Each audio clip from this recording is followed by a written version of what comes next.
Hello and welcome along to a slightly different episode from our FM19 story, The Head Coach today. Instead of doing a standard episode and cracking on with Season 6, as we discussed at the end of the last episode, we're going to do a 5-year review. Now there's a couple of reasons for this. Firstly, we need to give ourselves time. I've managed to get to the end of Season 5 at the exact same point in both series, so I just need a couple of extra days to get to the start of the season in both. But also, I like to see what's going on in the footballing world. I'm the sort of person who will sit at home and watch a National League game on the TV. I'm a season ticket holder at a League One club who not so long ago were in the National League, and I love to see what's going in the top level of football as well as a bit further down the pyramid. So I'm very much a football fan and I like to be nosy and see what's going on around the world, which we don't often get to do in our usual video updates with our 1 or 2 live commentaries and information about the club we're at. The second reason, and the biggest difference between this one and the one we did on Thursday with our Torquay Save Part of the Furniture,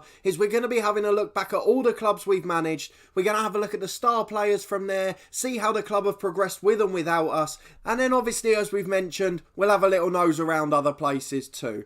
But first, before we do that, I'm going to give you 2 very quick updates in relation to Barnsley heading into Season 6. Firstly, I've got to the 5th of June and I haven't been sacked yet. However, in the boardroom, I've gone from insecure to very insecure. It's only down 1%, but the very makes it much more worrying than it was previously.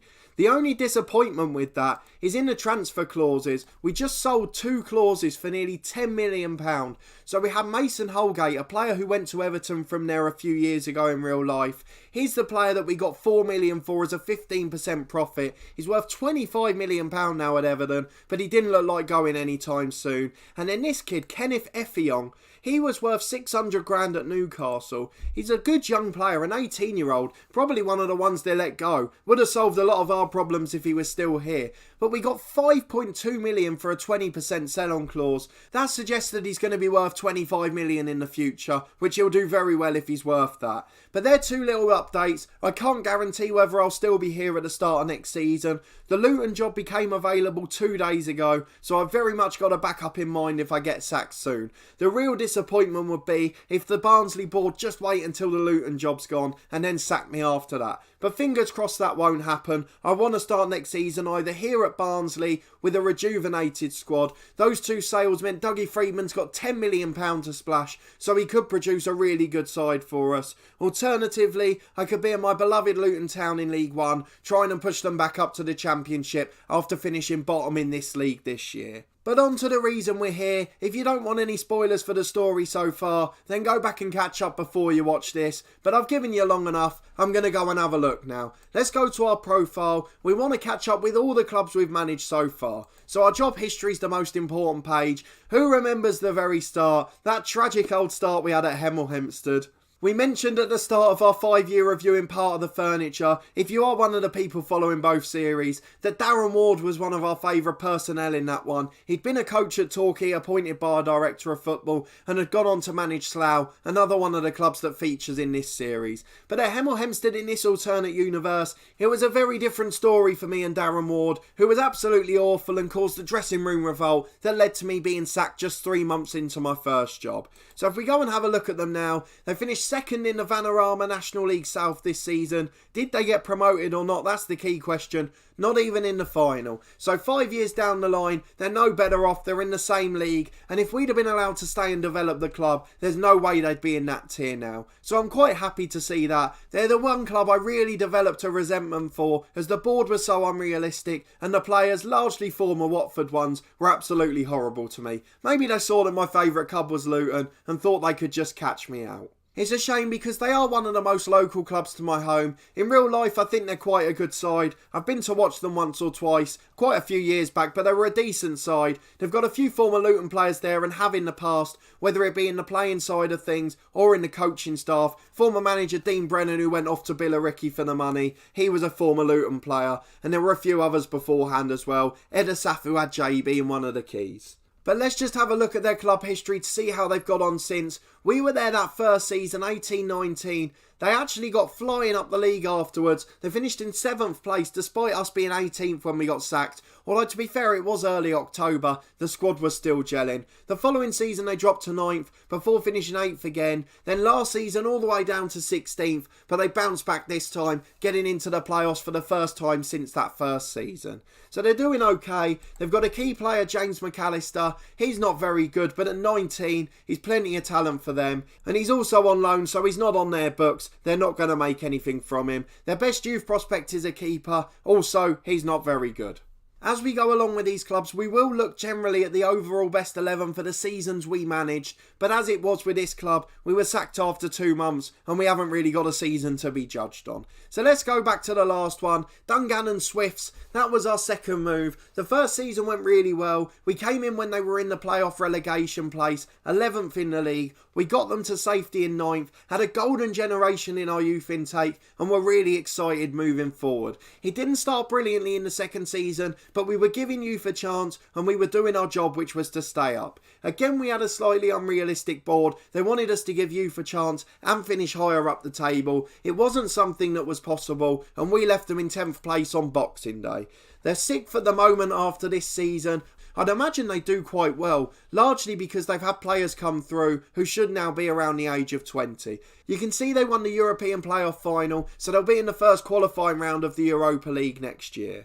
If we go and have a look at their overalls for the last 5 years, just to see how they've been doing, they've still got a few familiar names actually from when we were there. Not too many, but Carl McGinty at the bottom, the likes of Rooney and Dykes at the top. I'm trying to see if any of those youngsters are still there. They've either all been sold on or moved on since. I think that Billy Robinson was one of them, as was Declan Glasgow actually. They're starting to come back now. They're decent players, but they haven't moved on that much. So maybe they've just bought experience instead, although most of their team seems to be youth prospects at the moment. Let's go and have a look at their last 5 seasons. So the first year we led them to 9th place. That was our first season at the club. They finished there again the following season, the one where we were sacked in 10th place. The next year they finished 8th and then back down to 10th again. So I'm sure they've had a few managerial changes, but they've certainly come on leaps and bounds this year and have had their first brilliant season. Noel Calderwood is their best player at the club. Another youngster, he looks a decent player. I'm sure he'll be off in no time. And then their best hot prospect is Noel Webb, a decent young striker who's going to be a good player for them. I just want to look to see of our best 11. We had some great youngsters there when we were at the club. Where's the best 11? Here it is. We want to find the 18-19 season and the second one, which we managed a large part of. Jared Doherty, one of the first heroes of this save. He was a brilliant keeper that was signed by our director of football there. Sean and Clucas, they're all flooding back now. And Daniel Hughes up front, the striker who couldn't finish, but was brilliant at everything else. I remember Marito Marcel being a really hot prospect. He's got no club at the moment and his stats don't seem to have developed at all. What a shame that is. He looked like he was going to be a superstar. The following season, a lot more experience in the side there. They must have signed a couple of players midway through the season. I remember the attacking midfielder Joe McKinney being a good sign-in, and again Reece Campbell on the wing, someone who really played quite well for most of it. A few of those youngsters did get on the bench for the best 11. Adam Brawley, another one that's not got a club. His finishing's gone back down. It's such a shame none of these kids have developed. They were really good players and could have become something special. So none of them have really made it there, and most of them aren't even at the club anymore. A disappointing way to see that second club end, but unfortunately, in the lower leagues, it's just so unpredictable, especially when you're trying to develop players. If we go and look at our job history again, just so we can move on to our third club. Our first ever success story. We did really well at Slough Town. We took over in a relegation battle towards the end of that second season and just did enough to secure survival in 17th place. We had good and bad times at this club, but the one thing we have to remember is the board was incredibly realistic. We also got our first proper heroes of the save, players that we'll remember fondly even when we come towards the end. We did get 2 seasons in the playoffs there. Our first full season at the club we finished 4th, just missed out on the quarter final, and then we left the club in 3rd place partway through the 4th season. Let's go and have a look at their history in a bit more detail. We'll worry about the players in a moment. They finished 8th this year by the looks of it, so just missed out. But they finished 4th last season where we left midway through, so it's good to see that they hung on there. Before we joined, they'd struggled. They came up the year before in real life when this save started, They finished 11th in their first season. We took over and saved them for 17th, and then we finished 4th and led them to 3rd place, and they ended up finishing that season in 4th. They're 8th this year, just sliding again. Let's have a look at their key player, Steve Bracken, a right winger. He's on loan from Gillingham. He looks a good player, nothing special though. Jashawn Chamberlain's their best top prospect, a good young player, but not really good enough for the level they're going to be at. I'm sure he won't make it. I remember Jordan Sanger, a player who came to the club just as we were leaving. We were really looking forward to him being there. He's a good solid midfielder and will help them out. And have we got a bit of a cross connection here? Is this the Ollie Bailey we had at Stevenage, the next club we're going to review? It is. He's on loan from Stevenage and he's done really decently there. So that's nice to see the two clubs that we've been at before helping each other out. To be fair, I probably shouldn't be quite as surprised by that, as I was at Stevenage for most of January this year, and that loan was probably authorised by my director of football while I was still at the club. Let's have a look at the players just to see if there's familiar names. We didn't leave too long ago, so there should be. Emmanuel Idem's their sub-keeper now, so they must have got a good player in Alex Palmer. Oh wow, he's a good keeper for that level. Fair play to them for that. Jordan Sanger we've mentioned already. There's not many actually, I thought there'd be a lot more. The legend's still there. Aaron Jarvis, what a player he was. Did really well for us, our only star from Hemel Hempstead. Started the season on fire and became a hero for us at Slough as well. Again, been a bit of a rotation option since we left. Just 5 goals this season, but a really good player. The other one, Seika Jatta, the first real hero of the save. And I'm not talking about the other ones who have been good players for us. This guy will be remembered towards the end. He fired us towards legendary status. But unfortunately this year it looks like he's been left out in the cold. He's barely made an appearance and still not broken that goal record for the club. That's such a shame. I really thought he was going to smash that. He was such a good performer for us and I've got nothing but praise for him.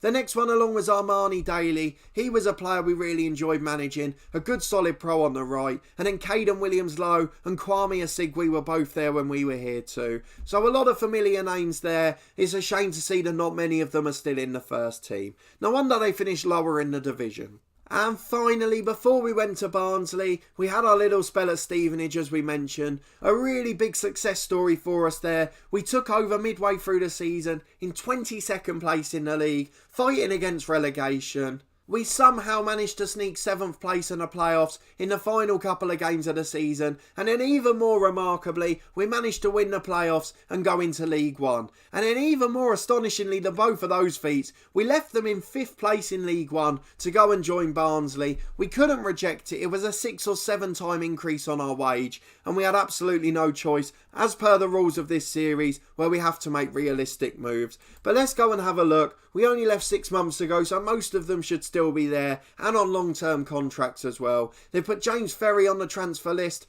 not something I would have recommended. They finished 10th in League One in the end. They did fall away as we expected. We wouldn't have finished in the top 6 either. Let's have a look at how far behind they were. Only 4 points. That's probably better than I would have done, to be honest. So well done to them. They've been absolutely brilliant. I really enjoyed managing there. Another club quite local to me. They had a few former Luton players over the years, particularly Luke Wilkinson, who was still there when we took charge. I just want to see how Joel Ward got on, a player that we kept there. His personality's gone back to balance, which is a bit strange. But aside from that, he looks like he's going to be a really good pro still. A few of the stars are there. They're giving some of them even higher wages now, which is a little bit peculiar too. But other than that, a really good club that we did well at. And we probably took them up to League One when they weren't expecting, but they've gone on leaps and bounds since then.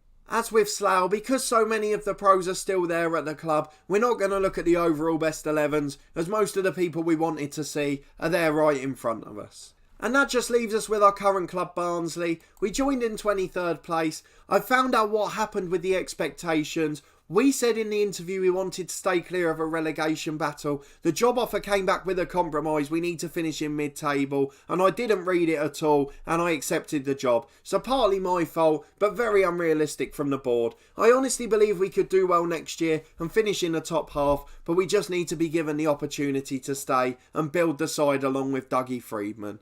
Obviously, we're not in charge of transfers or contracts in this series, so it is all up to our director of footballs to help us along the way. We've had some really poor ones at the start. Danny Collins at Stevenage wasn't the best. Nathan Collier at Slough was poor. But now we've got a really good one in Dougie, and I really hope we get to stay and be the beneficiary of his work in the summer window, which I'm sure he'll do really well. If not, Luton Town, I'm coming for you. My beloved club, I want to take you to the Premier League. And lastly, as we did in our other series, let's see how this alternate universe is treating teams. I know on Thursday and in this one we're not looking at international competitions just because it's something that doesn't really work after 5 years. We want to leave that for the 10 yearly reviews where we can focus a bit more on who's won the last couple of World Cups and the last couple of European Championships. But for now, we're not too worried about that, as 5 years in there's only going to be one winner. Let's go and have a look at the Champions League then and see who's been winning them in this one. England had dominated in the other series and they've dominated in this one too. United won it the first year,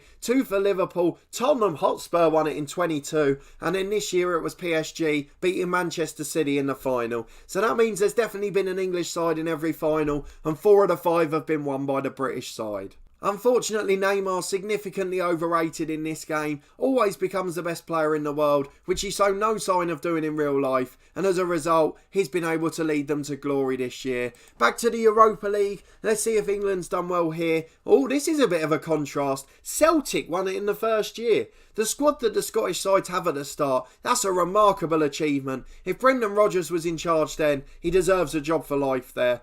Borussia Dortmund, Milan, PSG last season, and then Schalke since. So very much dominated by the European sides. No English winners. A stark contrast to the Europa League in our Torquay save. Arsenal did reach this year's final, but they just lost out. Let's have a quick look at the Super Cup as well. The English sides have dominated that. They've won all of them apart from the first one, which was obviously between 2 non-English sides. But everyone that could have been won by a British side has been. So there's plenty of success there for England. If we move on to the Premier League, let's see what's been going on at the top of English football. Liverpool are the current holders. They've just won it. Arsenal won it the first year. I think that was the same in the other series. Arsenal must be really overrated at the start of the game. And then City and Liverpool have shared the last 4. Probably a bit closer to what you would have expected. Look at the top of the table this year though. 2 points separating the top 3. Tottenham up there as well. United in 4th. And then a gap back to Chelsea and Arsenal, who seem to be the bottom 2 of the top 6 here.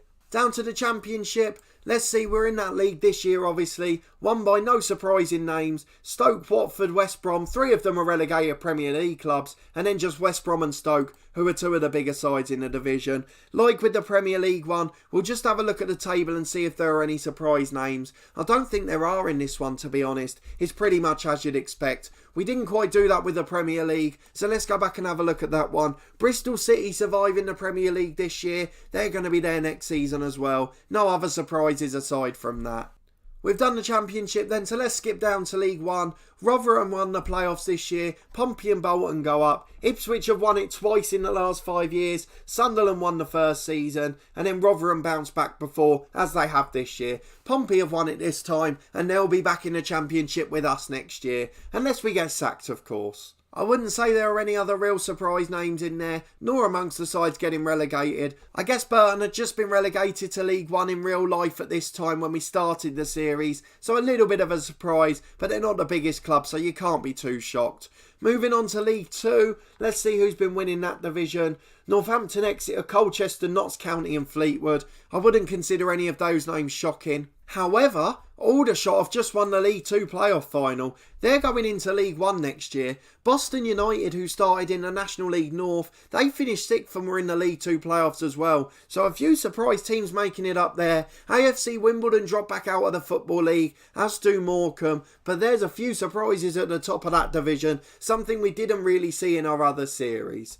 Moving on to non-league, the National League, a league we haven't actually managed in yet. I think it's the only one we've skipped on our way up. Seems a little bit strange that, but that's just how it falls sometimes. Aldershot, one of the winners we obviously mentioned as they got promoted again this year. Ebbsfleet have won it this time around, so they'll be going into the Football League for the first time. There's Wickham missing out on promotion from the National League, stuck in non-league again. Torquay from our other series, they'd got up to the National League and just got relegated. And again, in contrast to our other series, Maidstone had joined us in League One in that one. They just narrowly avoided relegation from the National League here. Carlisle was stuck in mid-table, as a Tranmere, who obviously didn't last long in the Football League there. But a few shock names. Leyton Orient still down there as well. Newport County back in non-league. I must say, this football pyramid as a whole has been far more surprising than in the other series. Let's look at the regional divisions where it all started. The North, Darlington are getting promoted. No real shock names there. FC United of Manchester seem to do quite well in this series. Hartlepool are down in that division. That's a bit of a shock. National League North for them, and they can't get out. They were 21 points behind the winners. Are there any other big surprises down there? I don't think there are. Let me know in the comments, as with the other series. If you see anything that stands out that I've missed, let me know and I'll see if I find it surprising. In the National League South, obviously this was the first division we ever managed in. Dover and Eastleigh go up this year. Dover aside, we've managed in FM18 in the head coach. Any surprises there? Torquay and Billericay, again the usual suspects. Bognor Regis, the side we started this whole channel with. In FM18, the head coach, they were our first club. In our other FM19 series, part of the furniture, the review we did on Thursday, they'd been relegated from the National League South, and exactly the same applies here, but I've still got a soft spot for the club as a result. No other big surprising names there, so we don't need to mention too much more. If we look at the FA Cup and League Cup quickly, we're not going to go through all of the Checker Trade Trophy and that, because it's a pointless competition now. The FA Trophy we're not too worried about, as most people won't ask for that. The FA Cup and League Cup are the big two, shared between four of the top six again. Arsenal with one, United and Liverpool, and two for City as well. And then if we go and look at the League Cup, we've got Tottenham winning it 3 times. Newcastle won it the first season. The club we obviously did a Christmas challenge with in FM19 Touch. And then Arsenal won one as well. So dominated by North London that time. Aston Villa got to the final in this season's one as well. So good to see them doing well at the top. Plenty of interesting stories and a few standout teams in the league pyramid who have been going up or down by plenty of divisions. But that just about brings us to the end of this review. If there's anything you want to know about in this series, I can be a little bit more flexible. Obviously in the Torquay save, we're responsible for transfers and contracts, so I don't want to see player profiles, find out something that might tempt me. I don't want to break the rules in that one. In this we have no say whatsoever, so it doesn't matter whose profile I look at. If you want to see how a player's getting on after 5 years, let me know and I'll have a look for you. And I'll just let you know in the comments what I found. If there's anything really remarkable from one of the ones you asked for, then I'll obviously show it in an episode. But as I said, the next episode will be the usual expected start to season 6. That'll be out on Monday at 4:30 as usual. I'm sure Dougie will be busy over the summer with his 10 million budget as he looks to build a decent championship side, but I don't know whether I'm going to be the man who gets to manage it. We could be sacked before then, who knows. If not, maybe I'll be at Luton Town, or maybe it'll fall horribly and I won't be at either club. I might be unemployed and telling you how much money I'm losing each week. But as with the other series, a massive thank you to anyone who's been following throughout the whole 5 years, and to all of you who have joined along the way as well. I really do appreciate the support and didn't expect to be doing this well after just 5 or 6 months with the channel. I really appreciate it and hope you continue to enjoy watching my content as much as I'm enjoying making it at the moment. Subscribe to the channel for daily FM19 content from my 2 long-term stories, this one The Head Coach and our other series Part of the Furniture. Season 6 from that one will start tomorrow at 4:30